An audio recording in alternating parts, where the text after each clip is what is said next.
Assalamualaikum teman-teman. Kami dari kelompok 7 yaitu beranggota Nur Afriana Sapitri, Dea Sapitri, dan Nurul Fadila. Nah, di sini kami akan menjelaskan tentang teori produksi pada mata kuliah Ekonomi Manajerial. Langsung saja ke materi pertama. A. Fungsi produk. Produksi atau production tidak hanya transformasi berbagai input atau sumber daya menjadi output berupa barang atau jasa. Produksi merujuk pada seluruh aktivitas yang terlibat dalam memproduksi barang dan jasa, dari meminjam dana untuk membangun atau melakukan ekspansi fasilitas produksi, menyewa tenaga kerja, membeli bahan mentah, dan lain-lain. Fungsi produksi adalah pernyataan deskriptif yang mengaitkan masukan dengan keluaran yang memperlihatkan keluaran maksimum yang dapat diproduksi dengan jumlah masukan tertentu. Fungsi produksi merupakan hubungan teknis antara produksi dan input yang digunakannya. Ahli matematis kemudian mempresentasikan hubungan teknis input dan output ini dalam suatu fungsi. Y sama dengan F dalam kurung X, di mana Y adalah output dan X adalah input produksi. Keduanya, X dan Y adalah angka positif, sedangkan F adalah fungsi yang mempresentasikan hubungan input dan output.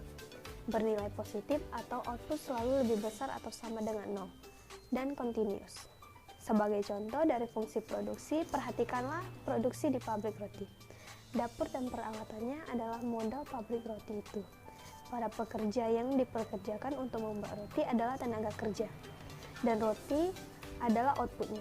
Fungsi produksi pabrik roti menunjukkan bahwa jumlah roti yang diproduksi bergantung pada jumlah peralatan dan jumlah pekerja. Jika fungsi produksi memiliki skala hasil konstan, maka melipat duakan jumlah peralatan dan jumlah pekerja akan melipat duakan jumlah roti yang diproduksi. Selanjutnya B. Produk total, produk marginal, dan produk rata-rata.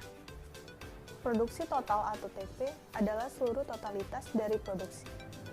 Total produksi adalah keluaran total yang dihasilkan dari penggunaan sejumlah produksi dalam suatu sistem produksi.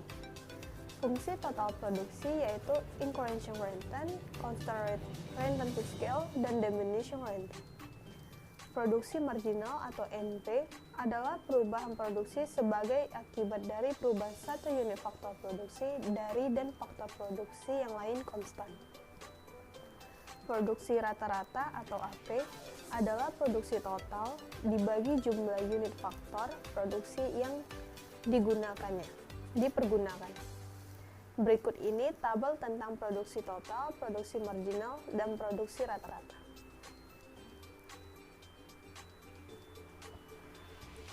Formulasi di atas dapat dijelaskan bahwa dari schedule produk total atau TP dapat menurunkan schedule produk marginal atau MP, dan rata-rata dari input variabel atau AP, produk marginal dari tenaga kerja atau MPL adalah perubahan jumlah produk total atau tambahan output akibat perubahan per unit tenaga kerja yang digunakan.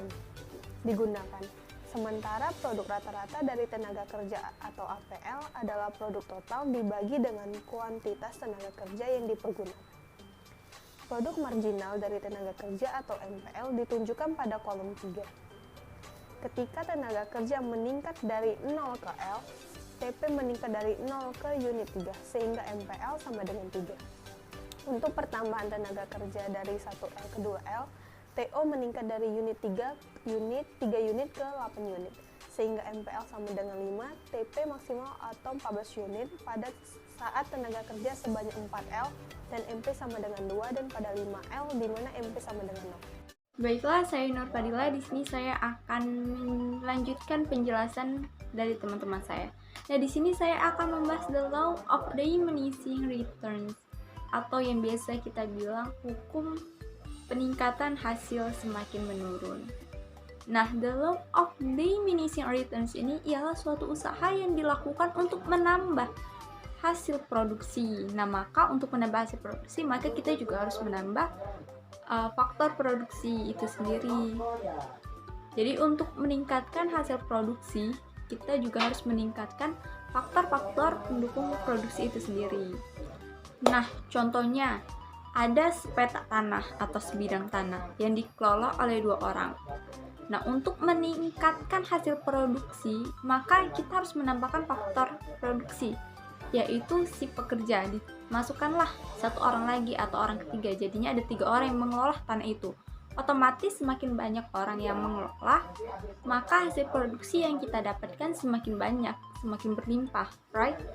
Nah, jadi kita mau nambah lagi nih 1 orang lagi, hasil produksinya semakin meningkat. Ya, semakin meningkat, tetapi tidak semaksimal orang yang ketika 3 orang tadi. Karena apa? Karena lahannya ini cuma segitu loh, cuma sepetak doang, yang ngerjainnya 4 orang gitu. Kalau ditambah lagi lahannya, maka akan semakin produktif lagi, semakin hasil produksi yang kita dapatkan semakin banyak. Jadi untuk meningkatkan hasil produksi, kita harus menambah faktor-faktor produksi lain. Jadi enggak cuma sekadar tenaga kerjanya aja yang ditambah, tapi lahannya juga gitu. Karena semakin banyak orang yang bekerja di lahan itu dengan sepetak tanah yang ada, justru semakin lama akan kurang produktif gitu. Jadi harus balance dia antara si pekerja sama lahannya itu yang dikelola itu harus sama. Jadi hasil yang kita dapatkan itu juga meningkat gitu. Kemudian ada kurva Isoquant. Kurva Isoquant merupakan kurva atau tempat kedudukan titik-titik kombinasi input yang mungkin secara fisik bisa menunjukkan kuantitas dari output.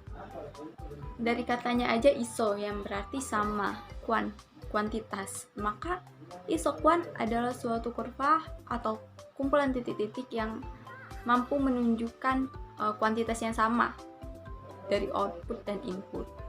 Prinsip-prinsip dasar kurva isoquant dalam konsep produksi serupa dengan kurva indiferen dalam konsep perilaku konsumen, tapi tujuannya berbeda. Jadi yang membedakan kurva isoquant dalam konsep produksi dengan kurva indiferen dalam konsep konsumen itu ialah tujuannya. Kurva isoquant merupakan fungsi kontinu yang titik-titiknya sama sekali tidak saling berpotongan.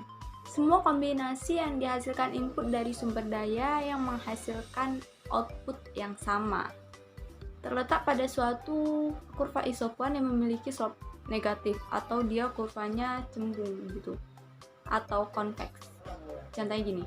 Oke, kemudian marginal rate of technical substitution atau MRTS ialah pengurangan jumlah input yang dilakukan untuk penambahan satu unit input lainnya dengan tidak mengurangi atau dengan tetap menghasilkan output yang sama.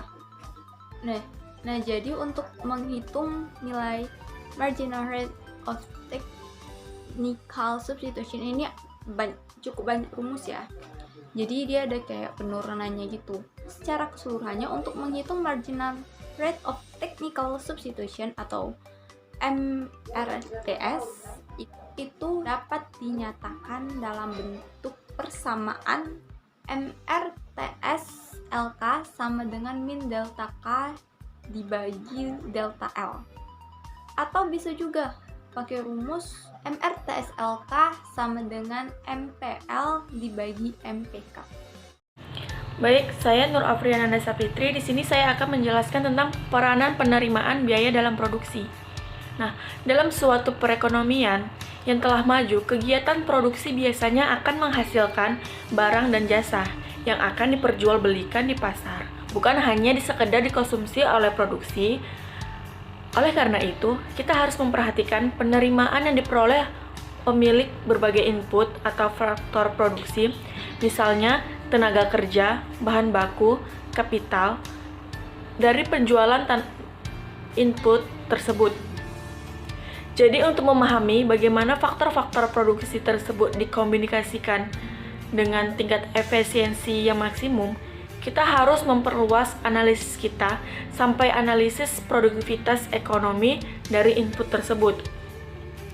Dilakukan dengan cara mengalihkan MP input dengan MR dalam penerimaan marginal yang diperoleh dari penjualan output atau barang atau jasa yang dihasilkan, sehingga kita akan mendapatkan besaran yang dikenal sebagai Marginal Review Product atau MRP dari input.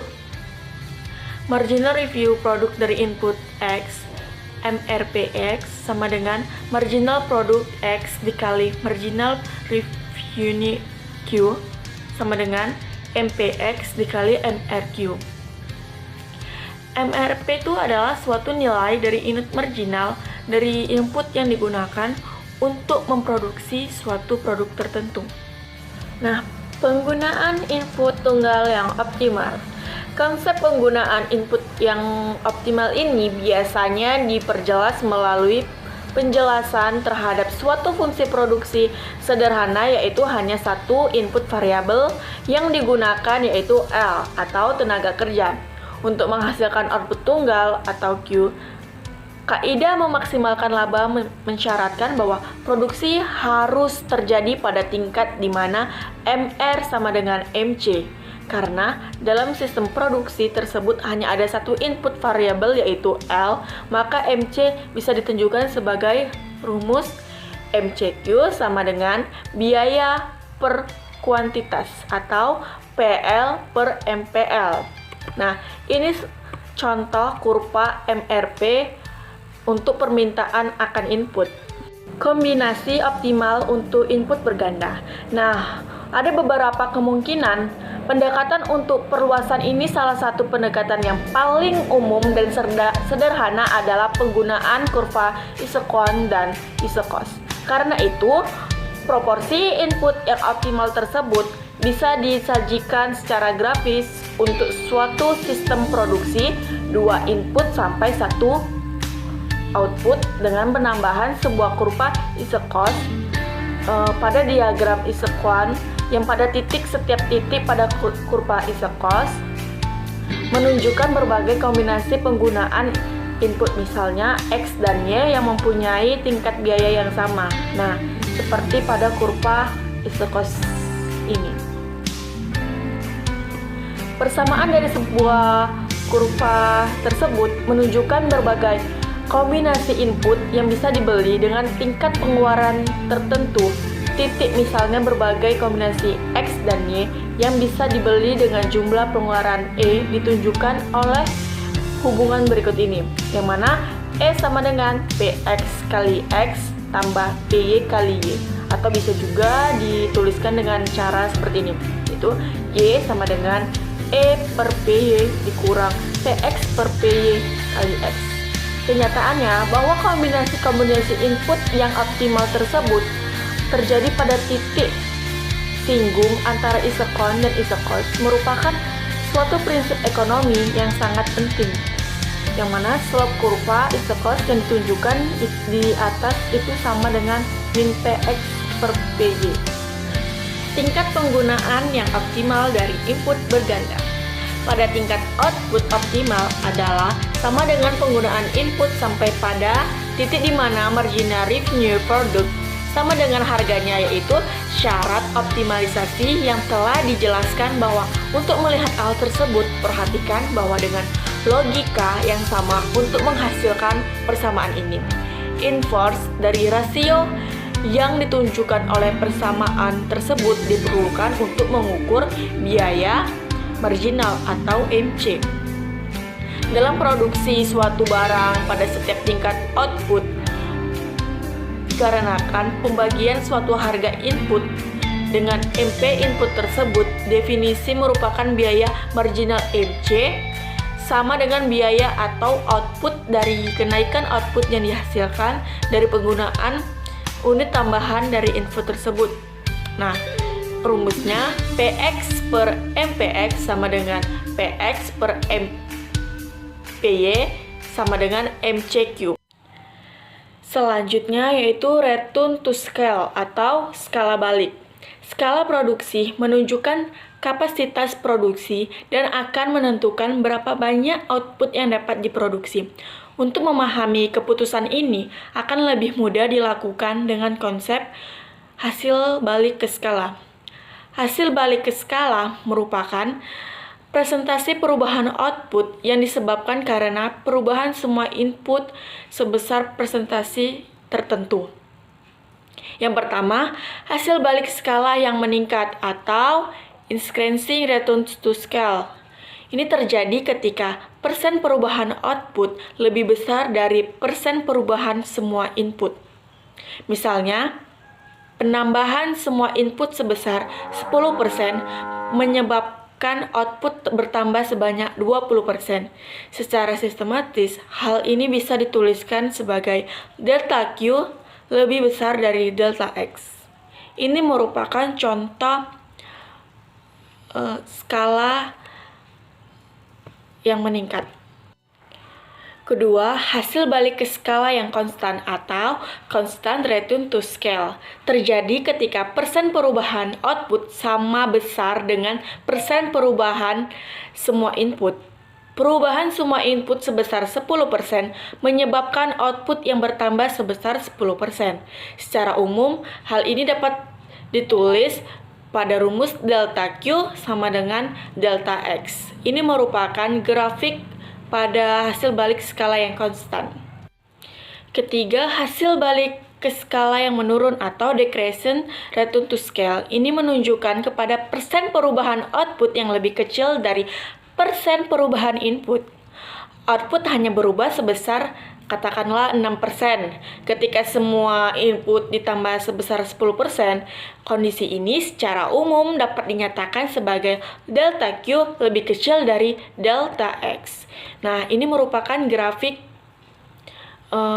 hasil skala yang menurun. Apabila kita lihat persen perubahan output untuk setiap 1% perubahan input, maka kita akan mendapatkan apa yang disebut elastisitas output atau output elasticity.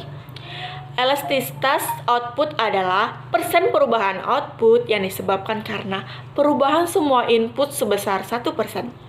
Dengan demikian, elastisitas output untuk hasil balik ke skala yang meningkat, konstan, dan menurun masing-masing adalah lebih besar dari 1 sama dengan 1 dan lebih kecil dari 1.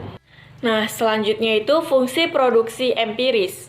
Fungsi produksi yang umum digunakan dalam estimasi empiris yaitu fungsi pangkat, yaitu dalam bentuk persamaan sebagai berikut. Q sama dengan AKA LB, di mana Q sama dengan jumlah output, K sama dengan jumlah modal, L yaitu jumlah tenaga kerja, A kecil, B kecil sama dengan parameter untuk estimasi secara empiris. Fungsi produksi Cobb-Douglas dapat diestimasi dari data untuk satu perusahaan, industri, atau negara sepanjang waktu, atau menggunakan analisis deret waktu, atau untuk sejumlah perusahaan, industri, atau negara pada satu titik waktu menggunakan data kerat lintang. Fungsi produksi Cobb-Douglas sangat mudah diperluas pada 2 atau lebih input. Misalnya, modal tenaga kerja dan sumber daya alam, atau modal tenaga kerja produksi dan tenaga kerja bukan produksi.